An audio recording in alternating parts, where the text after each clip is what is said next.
क्या शिक्षा मंत्री धर्मेंद्र प्रधान का इस्तीफा लेना मोदी सरकार का एक तीर से दो शिकार करना था कि छात्रों की नाराजगी भी दूर हो गई और आंदोलन भी खत्म, या फिर जो मोदी और शाह की जोड़ी को जानते हैं या अक्सर उनके बारे में कहा जाता है कि जहां विपक्ष की सोच खत्म होती है वहां अमित शाह और नरेंद्र मोदी की शाह और मात की बाजी शुरू होती है। क्या वाकई मोदी सरकार सीजेपी और विपक्ष के चक्रव्यूह में फंस गई थी और उस चक्रव्यूह से बाहर निकलने के लिए उन्हें शिक्षा मंत्री धर्मेंद्र प्रधान का इस्तीफा लेना पड़ा, या फिर इस इस्तीफे के पीछे कोई गहरी राजनीतिक चाल है? तो आइए समझते हैं इस चाल को। कहते हैं राजनीति में कुर्सी बचाने से ज्यादा जरूरी होता है अगली कुर्सी जीतना, और अगर यूपी का किला जीतने के लिए एक मंत्री की बलि भी देनी पड़े तो सियासत के चाणक्यों को शायद इसमें कोई हर्ज नहीं। सवाल यह है कि क्या ये मोदी सरकार का मास्टर स्ट्रोक था या फिर आंदोलन की चिंगारी को आग बनने देना सरकार की बड़ी राजनीतिक भूल? क्योंकि जंतर मंतर से अब सिर्फ नारे नहीं उठ रहे बल्कि एक राजनीतिक संदेश भी जा चुका है। योगी जी सुधर जाओ, क्योंकि विरोध की आवाज को अगर वक्त रहते नहीं सुना गया तो यही आवाज चुनावी तूफान बन सकती है। अब असली परीक्षा सरकार की है। क्या चेहरे बदलकर गुस्सा शांत किया जाएगा? क्या कुछ बड़े फैसले लेकर छात्रों और युवाओं का भरोसा वापस जीता जाएगा, या फिर विपक्ष को मुद्दा हाथ में देकर उसे यूपी की गलियों तक पहुंचने दिया जाएगा? और काकरोच जनता पार्टी भी शायद अब यही सोच रही होगी कि सरकार को घेरने का यही एक मौका है, बस चिंगारी को आग बनना बाकी है।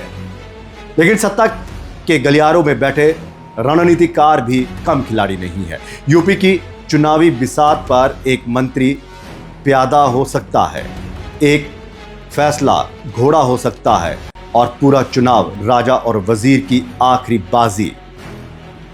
तो सवाल सिर्फ इस्तीफे का नहीं, सवाल यह है कि सरकार ने एक मंत्री को बचाया है या यूपी की अगली बाजी बचाने के लिए एक मोहरे को कुर्बान किया है। क्योंकि जंतर मंतर से संदेश साफ है, योगी जी सुधर जाओ, वरना ये विरोध सिर्फ दिल्ली तक सीमित नहीं रहेगा। अब देखना यह है कि सरकार इस चेतावनी को सुनती है या फिर चुनावी शतरंज में अगली चाल चलने तक इंतजार करती है। क्योंकि जंतर मंतर से सीजेपी के जो संस्थापक हैं अभिजीत देव के, उन्होंने साफ कहा है, चुनौती दी है और एक किस्म का कह सकते हैं कि उन्हें पूरे ये आगाह किया है कि अब आपके शहर में आ रहे हैं पेपर लीक बंद करवा दीजिए, वरना आपके खिलाफ भी आंदोलन होगा।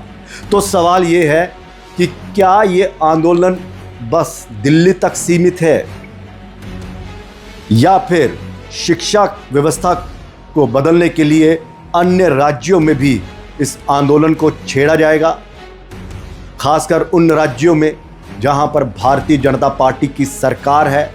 क्या ये चिंगारी पंजाब में भी देखने को मिलेगी, जहां हरजोत सिंह भैंस शिक्षा मंत्री हैं, उनके रहते फार्मासिस्ट का पेपर जो है उसमें खूब नकल की गई, पेपर कैंसिल कर दिया गया, लेकिन जंतर मंतर से किसी तरह की कोई आवाज नहीं उठी?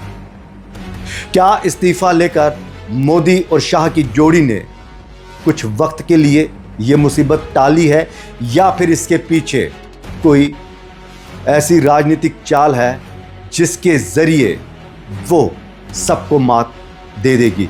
क्योंकि यूपी का चुनाव भारतीय जनता पार्टी के लिए सिर्फ एक साख का चुनाव नहीं है।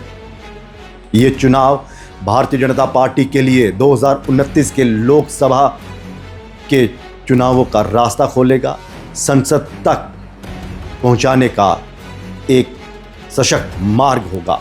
फिलहाल इजाज़त दीजिए। आपको ये खबर कैसे लगी कमेंट बॉक्स में ज़रूर लिखिएगा, बताइएगा कि क्या अमित शाह की जोड़ी ने सिर्फ मुसीबत टाली है या फिर इसके पीछे कोई रणनीति है।